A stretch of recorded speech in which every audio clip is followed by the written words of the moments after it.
Hey guys, what is going on? So I got the Galaxy S5 and the S9 is about to come out. So I'm like, you know what? I have to review it. I have to see how this thing holds up in 2018. Now, you guys should be excited because once the S9 comes out, I'm going to buy it. I'm going to compare it to all the other S devices and it's going to be a super hectic week, but dude, it's about to be lit. We're about to get so many videos out. But concerning the S5, it came out in 2014 and honestly, I was never a fan of the body. It seems like there's too much bezel on it, especially on the front. The S4 had less bezel than the S5, which just kind of weirded me out, but honestly it's just a personal preference. Now we actually have a fingerprint sensor on the front of this, which was actually the first Galaxy phone in the S series to have a fingerprint sensor. Now it's kind of weird, you have to like swipe down, so it's not really like you hold it there. For some reason I couldn't get mine to work, but now I realized that I just had to put in a password instead of the slide to unlock, so I just had to fix that. The cool thing is though is that this phone still retained the removable back and the SD card slot and a removable battery, where they actually took all those things out on the S6. Now looking at the front, we have a 1080p Super AMOLED screen, which is still actually fairly nice. You know, I love AMOLED. I know a lot of people think I don't because I made that one video. I don't hate AMOLED screens. I love it. I love it over IPS, but you know, it's personal choice. And there's really not too much burn-in on my panel. And actually turning it on, we have Android Marshmallow, and I didn't even know this phone got Marshmallow. And honestly, Marshmallow isn't too bad on this at all. Now, I can't find like any glitches or anything like that that'll turn me off on this. But TouchWiz, you know, is just something that I'm never a fan of. I love stock Android. I did actually put a different launcher on it. And I heard that if you flash a custom ROM on it, the fingerprint sensor might stop working. So I can't really recommend it here. But just know that could be an option if you want it, if you don't care about the fingerprint sensor. It has a Snapdragon 801, has a quad-core processor clocked at 2.5 gigahertz, an Adreno 330 GPU, and 2 gigabytes of RAM. And the specs don't make it seem like it's really extremely powerful, but honestly, my performance on it was not that bad. You know, it's definitely not extremely fast or anything. It doesn't really shock me, but honestly, it's much better than I thought. Apps hang in the background a bit, and even apps open fairly fast.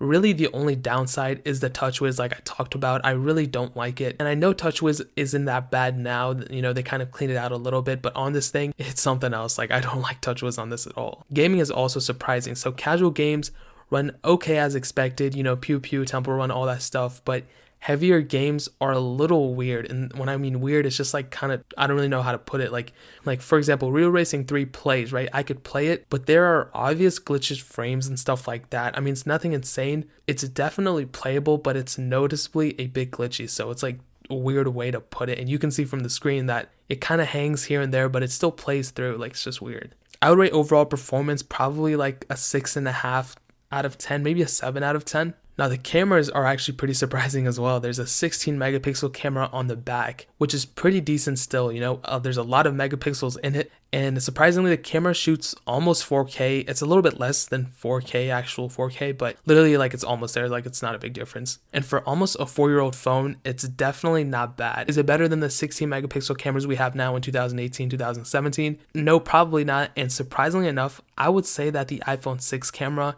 is kind of better than the S5 camera. And honestly, I don't like the camera app in Samsung's UI either, so that might have something to do with that, I don't know. There's a 2 megapixel front camera, which isn't that good, I'll be honest. It's kind of grainy. And I heard some people had like stuff behind their front camera. Mine didn't, but I heard that's a problem. Now battery life is fairly decent. So on the stock battery, we have a 2800 milliamp hour battery, but remember it's removable, so you can add a bigger one. I'll leave links in the description for some that I would recommend. And honestly, one thing that surprises me is standby time. Probably get like 4 or 5 days of standby time on this. Like I left it alone, like I charged it like a week ago and I went to go see it like today and it was still on like 40%, so that's super surprising.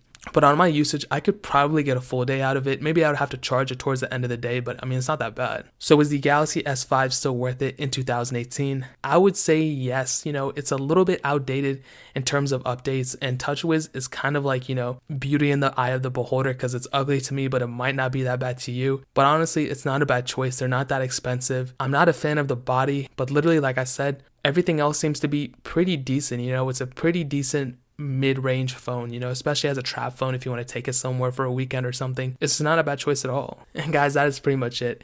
If you guys have any questions, if you agree with me or disagree with me, let me know in the comment section below. I read all the comments. Hit the like button as well. That'll make me do, more of these videos, get more phones and stuff like that.